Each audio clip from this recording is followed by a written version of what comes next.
WrestleMania की grand success के बाद WWE सुपरस्टार्स के लिए कोई ऑफ सीजन नहीं होता है। Next day Monday night raw से ही अगले प्रीमियम लाइव इवेंट्स के लिए बिल्डअप स्टार्ट हो जाती है। लास्ट 20 सालों में हमने देखा है कि मेजरली रेसलमेनिया के बाद WWE हमेशा बैकलैश नाम का प्रीमियम लाइव इवेंट बुक करती है। बैकलैश वो इवेंट है जिसमें रेसलमेनिया के काफी सारे रीमैचेस होते हैं। ओवर द इयर्स हमने बैकलैश प्रीमियम लाइव इवेंट में कुछ ऐसे मैचेस देखे हैं जो WWE यूनिवर्स में आज भी चर्चा का विषय बने हुए हैं। लेकिन क्या आपको पता है कि first ever WWE backlash premium live event कौन से साल में हुआ था? क्या आप जानते हैं कि फर्स्ट एवर बैकलैश को मेन इवेंट करने वाले वो दो लेजेंडरी WWE सुपरस्टार्स कौन थे? क्या आपको पता है उस first ever backlash main event में विंस मैकमैन का क्या रोल था? तो आज हम फर्स्ट एवर WWE बैकलैश के मेन इवेंट के बारे में बात करने वाले हैं इस वीडियो में। लेकिन उससे पहले रेसलिंग सीरीज चैनल को सब्सक्राइब कर दीजिए। आपके सब्सक्रिप्शन से मेरे लिए बहुत आसान हो जाएगा आने वाली वीडियोस को एग्जीक्यूट करना। तो चलिए स्टार्ट करते हैं।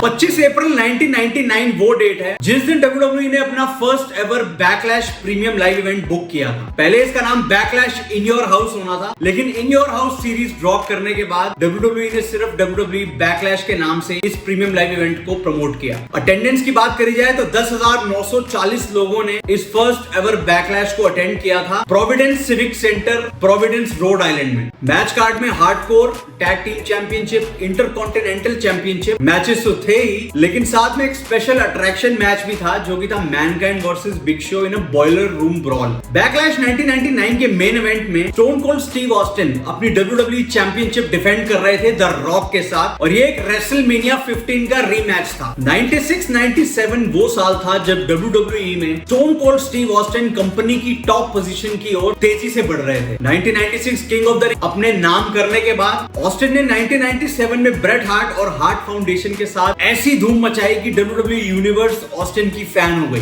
1998 royal rumble stone Cold Steve Austin ने जीती और चैलेंज किया शॉन माइकल्स को रेसलमेनिया 14 में, जहां पे शॉन माइकल्स को हरा के ऑस्टिन ने अपनी करियर की फर्स्ट एवर WWE चैंपियनशिप अपने नाम करी। और दोस्तों यहीं से ऑफिशियली ऑस्टिन एरा की शुरुआत WWE में हो चुकी थी। उन्हीं दिनों Vince McMahon versus stone Cold Steve Austin rivalry WWE TV पे रूल कर रही थी। मैकमैन की बहुत सारी नाकाम कोशिशों के बाद finally break down in your house 1998 में स्टोन कोल्ड स्टीव ऑस्टिन अपनी WWE चैंपियनशिप बेल्ट हार जाते हैं अंडरटेकर और केन के साथ। यहाँ पे WWE चैंपियनशिप बेल्ट एक थी लेकिन विनर दो थे जो कि थे अंडरटेकर और केन। अंडरटेकर और केन का आमना सामना हुआ अगले महीने जजमेंट डे में, जहाँ स्टोन कोल्ड स्पेशल रेफरी थे और ऑस्टिन ने उस मैच को नो कॉन्टेस्ट करार कर दिया। और तभी हमने देखा 1998 सर्वाइवर सीरीज में WWE ने एक टूर्नामेंट अनाउंस करा to determine the new WWE champion. और दोस्तों ये वो भी वक्त था जब ड्वेन द रॉक जॉनसन की पॉपुलैरिटी WWE में स्काई हाई जा रही थी। एक सेक्शन ऑफ WWE यूनिवर्स और एक्सपर्ट्स की माने तो द रॉक भी कंपनी के टॉप स्टार बनने वाले थे फ्यूचर में जाके, parallel to Stone Cold Steve Austin. तो 1998 सर्वाइवर सीरीज के उस टूर्नामेंट में हमने देखा कि कैसे विंस मैकमैन और शेन मैकमैन ने मिलकर स्टोन कोल्ड स्टीव ऑस्टिन को स्क्रू किया। इस टूर्नामेंट का फाइनल होता है rock versus corporate Mankind. WWE universe back कर रही थी रॉक को जीतने के लिए, लेकिन इस मैच के एंड में हमने देखा डबल टर्न। रॉक ने हाथ मिलाया शेन और विंस मैकमैन के साथ और स्क्रू किया मैनकाइंड को और बन गए न्यू WWE चैंपियन,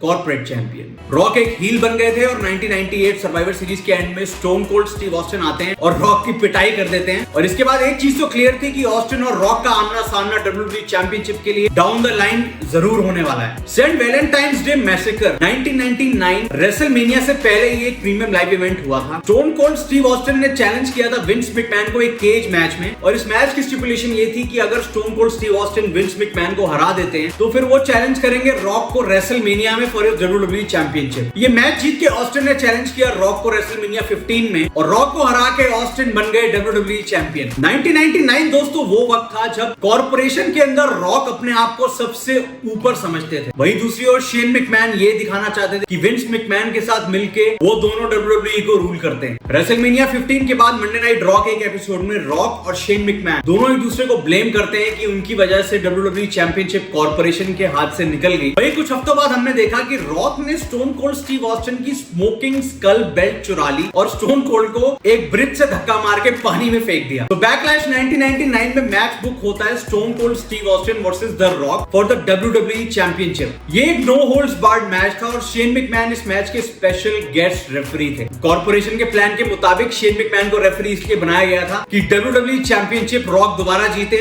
और वो बेल्ट कॉर्पोरेशन में वापस आ जाए। दोस्तों मैच स्टार्ट होता है और ऑस्टिन और रॉक दोनों ब्रॉल स्टार्ट कर देते हैं। एंट्रेंस वे से लेके क्राउड के बीच तक, inside and outside the ring. इतना एंटरटेनिंग मैच था ये। ऑस्टिन और रॉक ने WWE यूनिवर्स को एंटरटेन करने की कोई कसर नहीं छोड़ी इस मैच में। वही इस मैच के एंड में हमने देखा कि शेन मैकमैन बेल्ट लेके ऑस्टिन की तरफ बढ़ते हैं उन्हें अटैक करने के लिए, लेकिन स्टोन कोल्ड डक कर देते हैं और वो बेल्ट लगती है सीधा रॉक को। ऑस्टिन पिनफॉल के लिए जाते हैं, लेकिन शेन मैकमैन सर्वाइवर सीरीज 1998 की तरह मिडिल फिंगर दिखाते हैं उनको और उसके बाद रिंग से भाग जाते हैं। तभी एंट्री होती है विंस मैकमैन की। विंस मैकमैन के पास होती है ऑस्टिन की स्मोकिंग स्कल बेल्ट। वो शेन मैकमैन को अटैक करते हैं और वही रिंग में ऑस्टिन रॉक को देते हैं स्टोन कोल्ड स्टनर और बेल्ट से अटैक करने के बाद पिनफॉल अटेम्प्ट करते हैं और स्टोन कोल्ड रिटेन करते हैं अपनी WWE चैंपियनशिप बैकलैश 1999 में रॉक को हरा के। दोस्तों एक्सपर्ट्स की माने तो बैकलैश हिस्ट्री में ये one of the best main events है। अगली शाम मंडे नाइट रॉ में रॉक शेन मैकमैन को कॉल आउट करते हैं और उनको ब्लेम करते हैं कि शेन मैकमैन की वजह से रॉक WWE चैंपियन नहीं बन पाए। तभी शेन मैकमैन कॉर्पोरेशन के साथ मिलकर रॉक को ही अटैक करने लग जाते हैं और रॉक को कॉर्पोरेशन से किक आउट कर देते हैं। और इसके बाद वो हुआ जो WWE यूनिवर्स बहुत टाइम से चाह रही थी। फैंस चाहते थे कि रॉक एक बेबी फेस बन जाए और इस शेन मैकमैन की सेगमेंट के बाद रॉक एक फुल फ्लेज बेबी फेस बन चुके थे। रॉक के लिए जो क्राउड के रिएक्शंस थे वो सारे ओवर द टॉप हुआ करते थे। तो दोस्तों ये थी कहानी first ever WWE backlash main event की। उम्मीद करता हूँ आपको वीडियो अच्छी लगी होगी। वीडियो को लाइक कर देना और यार अपने दोस्तों के साथ शेयर जरूर करना, इससे मेरी बहुत हेल्प होगी। तो मैं करता हूँ इस वीडियो को एंड और आपसे मिलता हूँ एक नई वीडियो में एक नए WWE के किस्से के साथ। Till then take care,